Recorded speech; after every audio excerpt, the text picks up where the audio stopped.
Hello friends, सीखो GK में आपका स्वागत है। फ्रेंड्स, आज के सेशन में हम सेट 3 का डिस्कशन करेंगे जो कि साइंस का क्वेश्चन होगा, जो 20 क्वेश्चन होगा इस सेशन में। तो फ्रेंड्स, आने वाले एग्जाम के लिए बहुत ही इम्पोर्टेंट होने वाला है ये क्वेश्चन। ठीक है, तो चलिए आज का सेशन स्टार्ट करते हैं 1 क्वेश्चन से। फर्स्ट क्वेश्चन है, एक व्यक्ति पृथ्वी पर अधिक भार किस स्थिति में धकेल सकता है?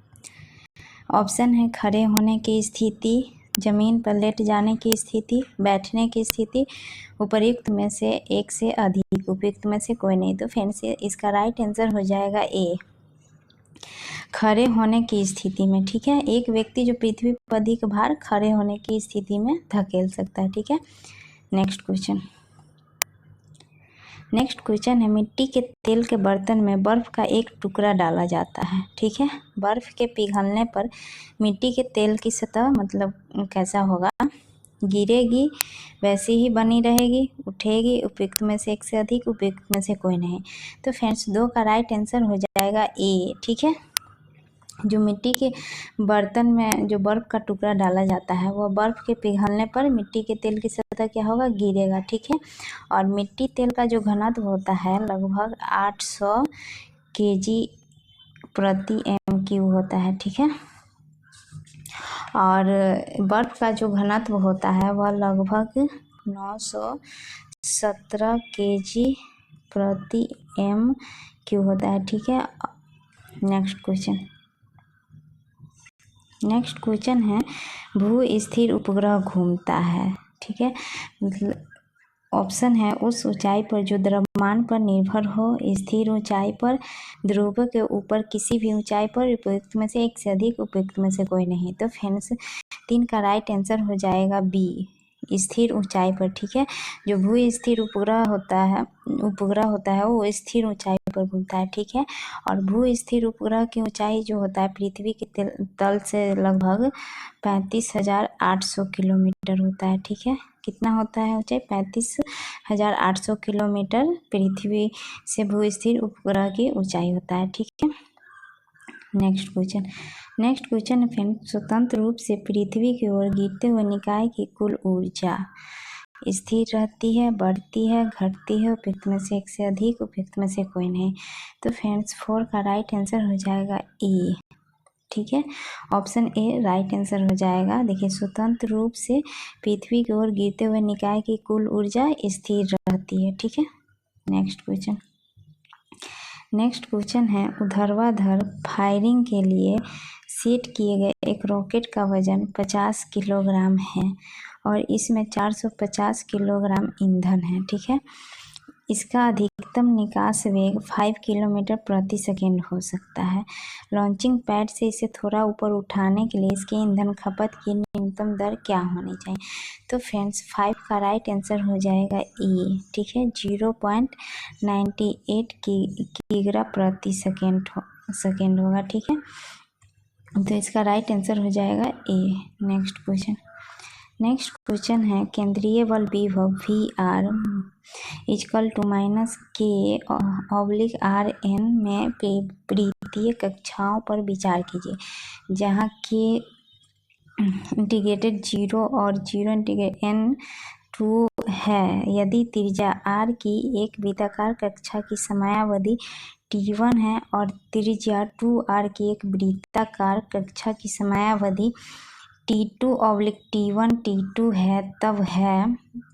तो ऑप्शन है 2 पावर n/2, 2 पावर 2n/3, 2 पे पावर n/2 + 1, उपयुक्त में से एक से अधिक, उपयुक्त में से कोई नहीं। तो फ्रेंड्स, 6 का राइट आंसर हो जाएगा सी, ऑप्शन नंबर सी। ठीक है, नेक्स्ट क्वेश्चन है, द्रव्यमान M1 के प्रक्षेप और द्रव्यमान M2 के लक्ष्य के साथ परिकीर्णन में प्रयोगशाला तंत्र TL और द्रव्यमान केंद्र तंत्र TC में कुल गतिज ऊर्जाओं का अनुपात क्या होगा? ठीक है, तो फ्रेंड्स, 7 का राइट आंसर हो जाएगा बी।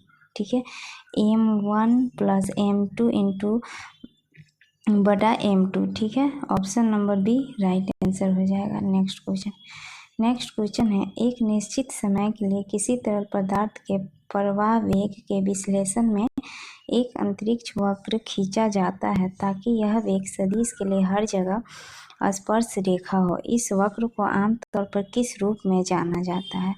तात्कालिक वक्र, संवेग वक्र, धारा रेख, उपयुक्त में से एक से अधिक, उपयुक्त में से कोई नहीं। तो फ्रेंड्स 8 का जो राइट आंसर होगा वह होगा सी, धारा रेख। ठीक है, एक निश्चित समय के लिए जो किसी तरल के प्रवाह के वेग के विश्लेषण में एक अंतरिक्ष वक्र खींचा जाता है ताकि यह वेग सदिश के लिए हर जगह स्पर्श रेखा हो। इस वक्र को आमतौर पर धारा रेख के रूप में जाना जाता है। ठीक है, नेक्स्ट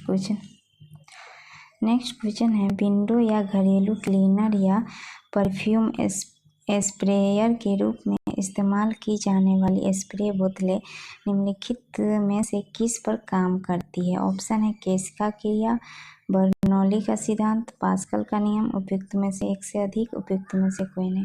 तो फ्रेंड्स 9 का राइट आंसर हो जाएगा बी, बर्नौली का सिद्धांत। देखिए, जो विंडो या घरेलू क्लीनर या परफ्यूम स्प्रेयर के रूप में इस्तेमाल की जाने वाली स्प्रे बोतल क्या होता है? बर्नौली के सिद्धांत पर कार्य करता है। ठीक है, नेक्स्ट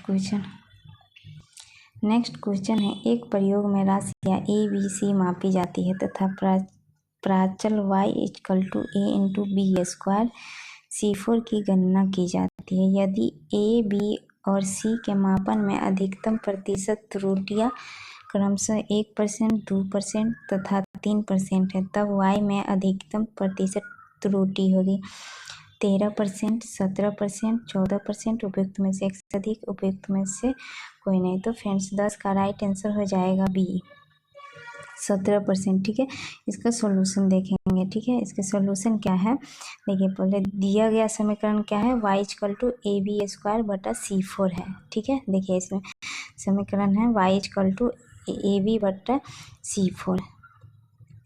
ठीक है, तो इसको देखेंगे, y में अधिकतम प्रतिशत त्रुटि निकालना है। ठीक है, डेल्टा y/y प्रतिशत पर निकालेंगे हम, = डेल्टा a/a प्रतिशत +2 × डेल्टा b/b × प्रतिशत +4 डेल्टा c/c प्रतिशत। ठीक है, अब इसको सॉल्व करेंगे तो इसका 1% दिया हुआ है, a b c 3 वो है, तो ए जो है 1% दिया था, +2 × बी जो है 2% दिया था, +4 × 3%। ठीक है, तो इसको सॉल्व करेंगे तो 1% + 4% +12% = इसको सॉल्व करेंगे तो 17% हो जाएगा। ठीक है, तो इसलिए इसका राइट आंसर हो जाएगा 17%, option number B. Next question है, यदि अवमंदन बल वेग के समानुपाती हो तो बताइए कि किसी का दोलक अनुपातिक स्थिरांक क्या होगा? ऑप्शन है kg/s, kg - m - s - 1, kg - s, उपयुक्त में से एक से अधिक, उपयुक्त में से कोई नहीं। तो फ्रेंड्स 11 का राइट आंसर हो जाएगा ए। ठीक है, ऑप्शन नंबर ए, kg/s। ठीक है, नेक्स्ट क्वेश्चन है, क्षैतिज तल से कोण पर झुके हुए एक समतल के शीर्ष से एक कण को गति से प्रक्षेपित किया जाता है। कण के प्रक्षेपण बिंदु से समतल पर कण के दूने की दूरी होगी 2u² g tan theta cosec theta. B option है 2u/g² tan theta sec theta. C option है 2u² g tan theta sec theta. उपयुक्त में से एक से अधिक, उपयुक्त में से कोई नहीं। तो फ्रेंड्स 12 का राइट आंसर हो जाएगा C, option number C right answer हो जाएगा 2u² g tan theta sec theta. ठीक है, नेक्स्ट क्वेश्चन है, 2 किलोग्राम द्रव्यमान वाले एक ब्लॉक को क्षैतिज से 30 डिग्री के कोण पर स्थित एक चिकनी ढलान पर ऊपर खींचा जाता है। यदि ब्लॉक 2 मीटर प्रति सेकेंड स्क्वायर के त्वरण से उठता है, तब गतिशील होने के 4 सेकेंड बाद प्रदत्त औसत शक्ति होगी। ऑप्शन है 110.4 वाट, 220.8 वाट, 55.2 वाट। उपयुक्त में से एक से अधिक, उपयुक्त में से कोई नहीं। तो फ्रेंड्स 13 का राइट आंसर हो जाएगा सी 55.2 वाट। ठीक है। नेक्स्ट क्वेश्चन है किसी वस्तु के औसत वेग और औसत गति का अनुपात है, मतलब इसका औसत वेग और औसत गति का अनुपात पूछ रहा है। ठीक है। ऑप्शन है ए, दूसरा ऑप्शन है 1 से अधिक, तीसरा ऑप्शन है 1 या 1 से कम, चौथा ऑप्शन है उपयुक्त में से 1 से अधिक, पांचवा है उपयुक्त में से कोई नहीं। तो फ्रेंड्स 14 का राइट आंसर हो जाएगा सी। ठीक है।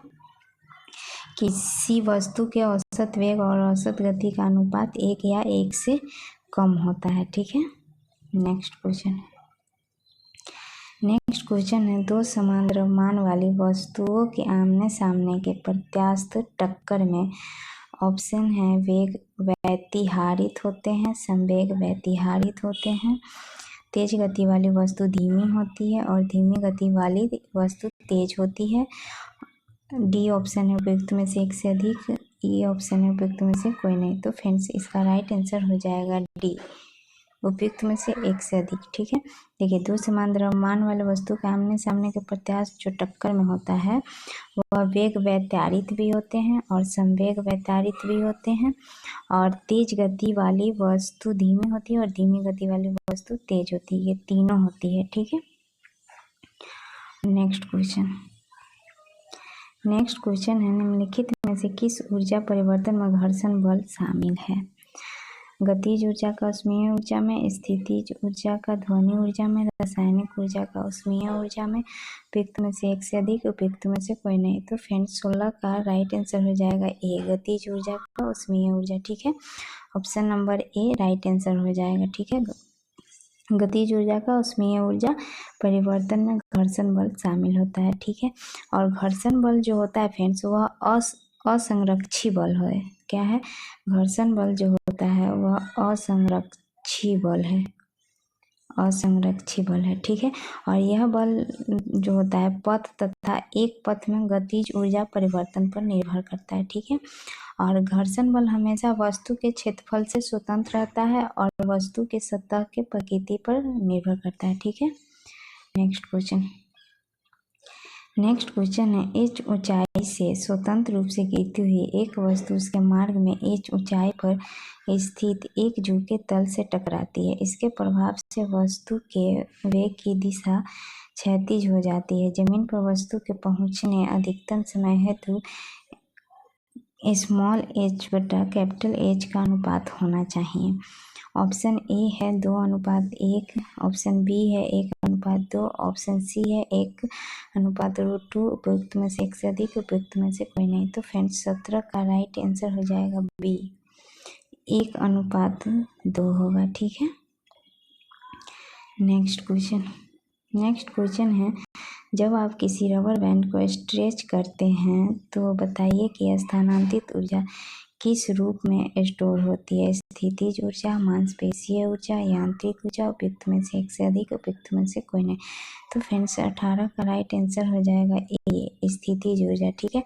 जब आप किसी रबर बैंड को स्ट्रेच करते हैं तो क्या होता है? स्थानांतरित ऊर्जा स्थितिज ऊर्जा के रूप में स्टोर होता है। ठीक है।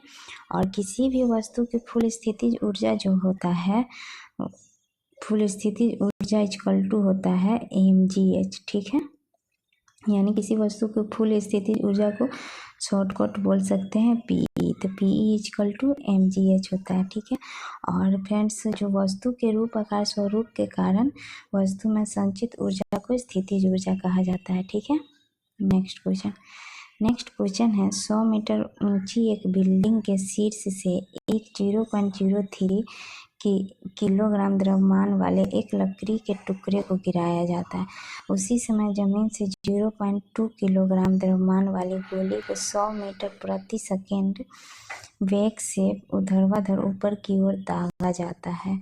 गोली लकड़ी के टुकड़े में लगने के बाद अंतर्निहित हो जाती है। गोली के लगने का समय होगा 4 सेकेंड, 2 सेकेंड, 1 सेकेंड, उपयुक्त में से एक से अधिक, उपयुक्त में से कोई नहीं। तो फ्रेंड्स 19 का राइट आंसर हो जाएगा सी। ठीक है, 1 second, option number C right answer हो जाएगा। देखिए फ्रेंड्स, इसको निकालेंगे क्या, पहले निकालेंगे गोली के टकराने में लगा समय, यानी लगा समय, तो समय को टी से इंडिकेट करते हैं। तो टी इजकल टू डी बटा वी रेल। ठीक है, वी रेल। तो इसको जब डिवाइड करेंगे तो कितना है, 100। डी कितना है, 100, 100/100।